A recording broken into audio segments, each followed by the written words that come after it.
Now Adam Vinatieri for the point after. And this is good to make it 7-0 Indy.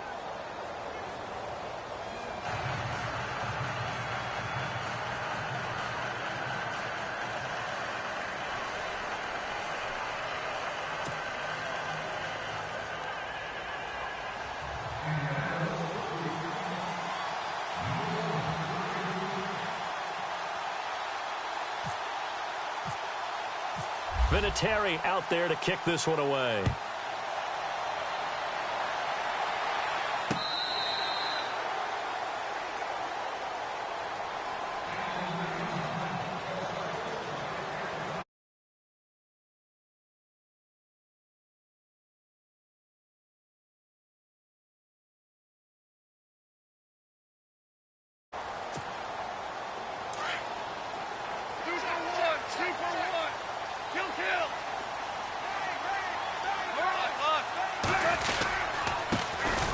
Now the first carry here for Todd Gurley.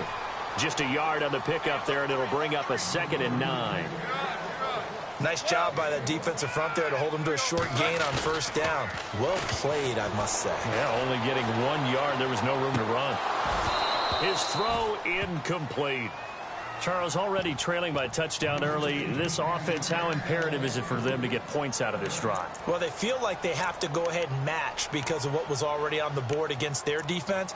But I think even more so, you just want to avoid 3 and outs. You want to be able to stay on the field for a little while, let your defense catch their breath a little bit, even if you don't score any points. Incomplete pass on 2nd down. Let's see what the offense draws up here on 3rd. Gone. The Colts are going to get him. Down he goes. Grover Stewart in there to bring him down, and it'll be a play to remember for that young man. The first sack of his NFL career.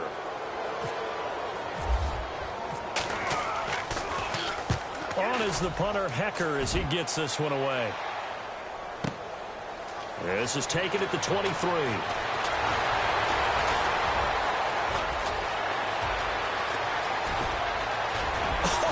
Still going.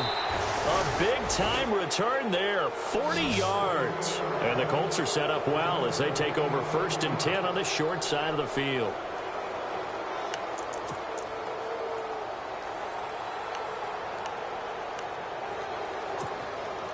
Really nice starting field position here for the offensive unit.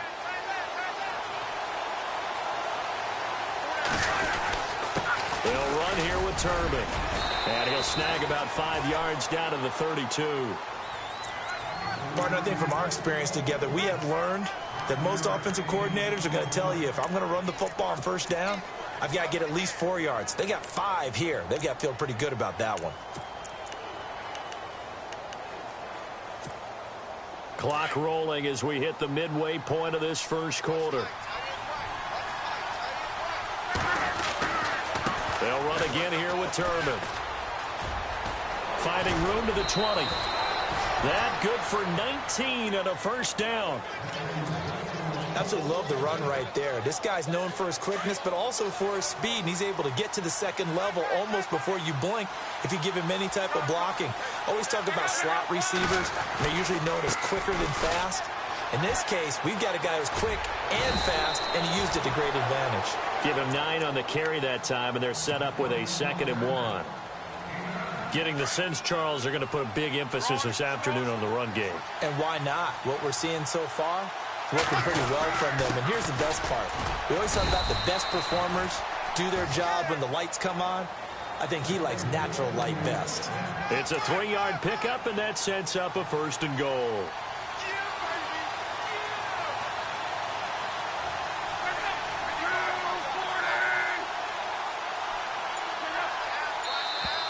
Now contact up front as penalty markers come in. Who is this against? So the Pigskin will move from the 2 down to the 1. And I have not met an offensive line yet that doesn't think they can get it in from the 1-yard line on a running play.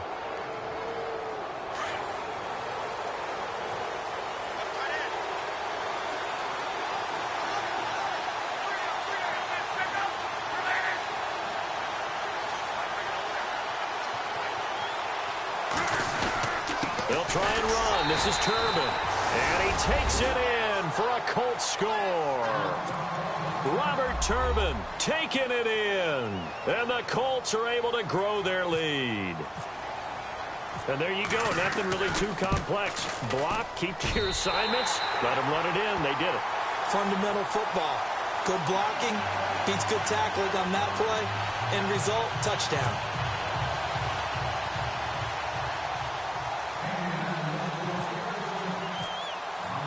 Vinatieri out there to kick this one away. This will be fielded on the back line of the end zone. For the Rams, let's take a peek back to 2016. It was their first season in L.A. since '94. Didn't go as planned. While they started the year 3-1, they wound up losing 11 of their final 12. And as a franchise, the Rams have now missed the playoffs 12 straight years. Only Cleveland and Buffalo have longer streaks. Last year was such a crazy year for the Rams. Look, so many expectations being back in L.A., but it's really a year of being unsettled. People had to find places to live, training camp facilities. How do you even get to the airport? They had to take a bus everywhere, to the airport, to the stadium for home games, you name it. This year should be a little bit easier for them. Brand new coaching. Look at this time for Woods, and it's intercepted. Picked off by Vontae Davis.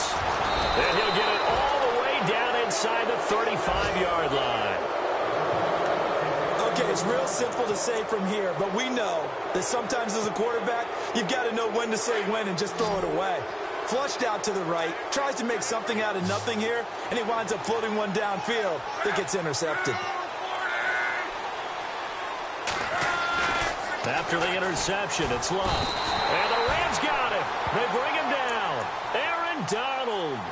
He's the one that got to him. He takes him down for a loss of 9.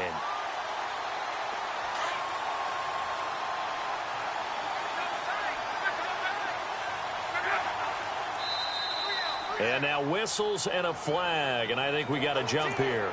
Jumpy on the right side of the line. Sometimes when you're on the end, a little bit farther away from the ball, any type of movement will get you to jump, and that's exactly what happened there. Now the offense will now face a 2nd and 14 after that last penalty.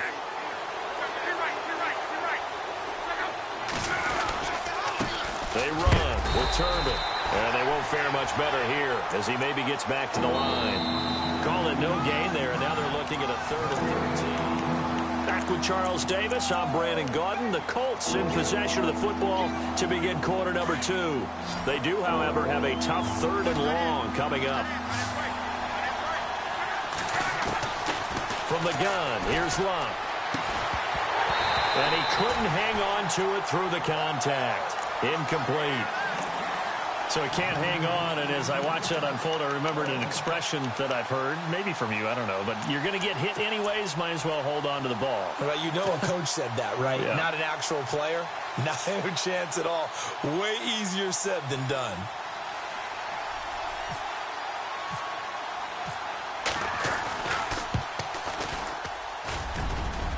And Vinatieri's kick is good. And that's going to make this a 16-0 ball game.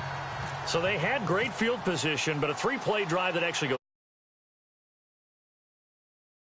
Sequence in there, the key phrase you just gave us, a 3-play drive. Had the momentum, great field position, unable to move the football.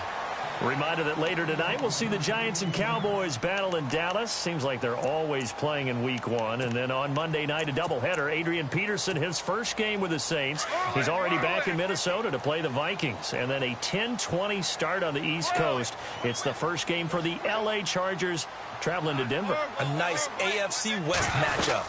They'll try and start the drive with Gurley. And they'll blow that one up back at the 16-yard line. A loss of a full 3 yards, and now it's 2nd down. We just saw another example of how the defense is winning this game. Really at the point of attack, the offensive line's just getting pushed around. I think now as a play caller, you got to give them a little bit of help. Maybe keep your tight ends a little bit more. Maybe the running backs help you a little bit with the pass blocking. But you've got to help them get some confidence because you can't abandon the play calling right now. A big run there, 29 yards and a first. Last year, Gurley, 74% of LA's carries. That's the highest percentage in the league. But no real payoff because they finished 31st in the league in rushing. I think as a team, they ran for 78 yards per game. They had a 1,000-yard receiver and Kenny Britt out wide. But they... Todd Gurley, wave goodbye. Touchdown, LA. Todd Gurley, 55 yards. And the Rams are able to cut into this lead. For Gurley, Charles, the well-documented struggles running the ball last year, just 6 touchdowns. He's got his first of what he hopes to be many in 2017. And I know he spent a lot to see how he can be a better runner, have better vision, find the holes. And I know that Los Angeles spent a lot of time in the offseason retooling the offensive line to try and help him. Charles, let's talk about these Indianapolis Colts as their offense comes back out. Yeah, they seem to be on a steady rise a few years back. 3 straight 11-5 seasons have been followed, though, by back-to-back 8-8 years, so not good in a relatively weak AFC South. They used to run that division. That was theirs to lose. Now they're trying to get back to the top. And I think that they figured out that, hey, Andrew Luck at quarterback. And he can't find anywhere to go with it. And he goes down. Jordan Evans in there to drop him. And that will go into the books as the first sack of his young NFL career.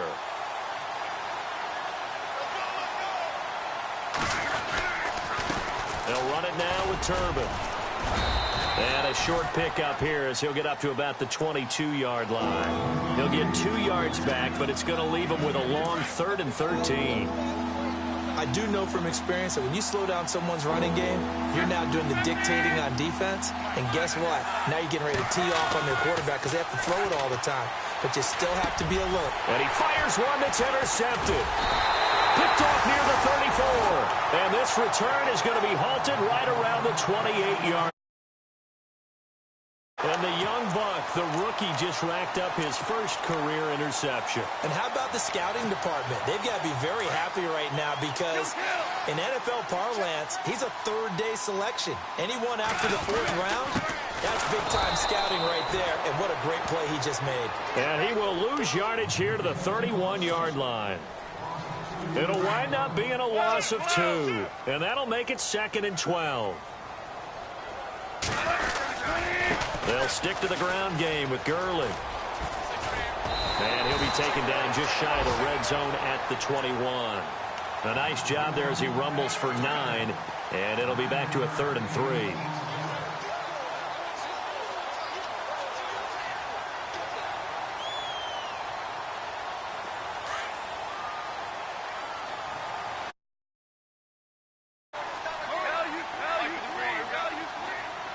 And they'll send the slot in motion left. They'll try and pick up the first with Gurley. But he's got the first down as he gets it to the 8. They're able to convert on 3rd down, and that sets up a 1st and goal. Boy, where would these guys be without his performance on the ground? That puts him over 100 yards now for the afternoon, and I tell you, he seems to be getting stronger as the day goes along. But one thing that I've liked defensively is that they've shown him a lot of different looks here in the first half. They've come after him. They've sat back. I think that's what you need to do to keep an offense guessing. And they certainly have kept them on their toes. That's why they haven't had much success on the scoreboard. On 2nd down, here's Goff. Forced out to his left. And here he'll get it down to the 7. All that gets him is just a yard, and now it's 3rd down. 2 minutes remain here in the first half. We're back to the City of Angels after this timeout. 3rd and goal, Gurley. And he'll get into the end zone. Touchdown, Rams. 2nd touchdown here in this opening weekend. And the Rams have got this back to a 1-score game. And it's good. It cuts it to 2. 16-14 our score. The kickoff team on the field now as they will send this one away. And that'll carry over the back line of the end zone for a touchback. The Colts now, their offense works their way back onto the field.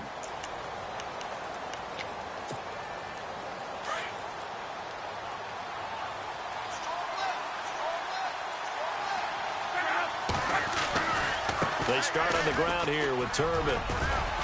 And he'll fight forward to about the 27-yard line. 2 yards on the pickup there. It'll be 2nd and 8. Well, he was looking for some running room, and there wasn't a whole lot of it there on that play. I think he was lucky to get a couple of yards out of it. Because those defenders, they were rallying to the football pretty quickly. And he's going to lose yardage and be backed up to the 25. It's a loss of 2, now 3rd down. That goes down as a loss against his rushing stats. But really, should he have to absorb that one? He had no chance on that play before they overwhelmed him. Pretty much on top of him before he can take his first step. Here's Love. And incomplete. The contact made the ball roam free and brings up 4th down.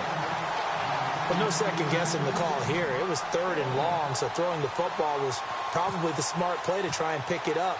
But they don't get it, and now the defense goes off the field feeling pretty good about themselves, gaining some momentum as they force them into a likely punting situation. Our first look at the NFL scoreboard comes from Green Bay. A big kick that time, 52 yards. And the Rams will go on offense here with a 1st and 10. And that one a 2-touchdown advantage now for the Seahawks. And we'll keep an eye on that one as our game goes along here.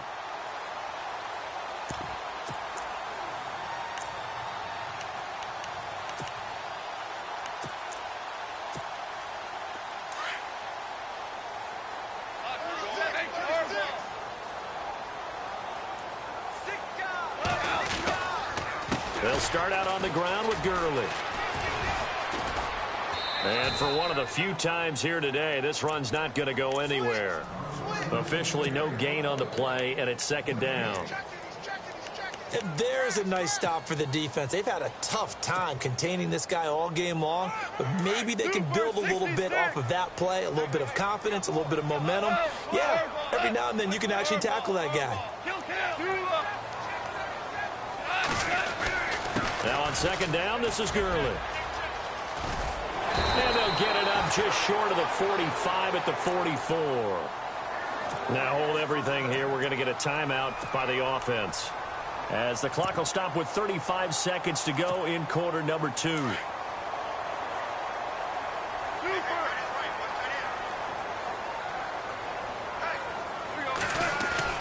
Now a 1st down throw. Gone. He's going to get this one to the rookie, Cooper Kupp. And he's taken down, but not before he gets us into enemy territory across the 40. And a nice gain of 21 yards.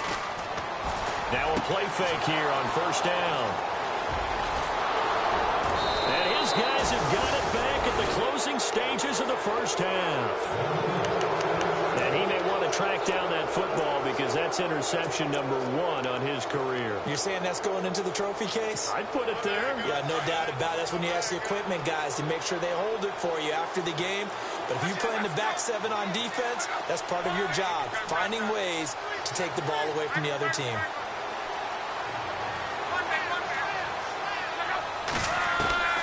On 1st down, it's Love.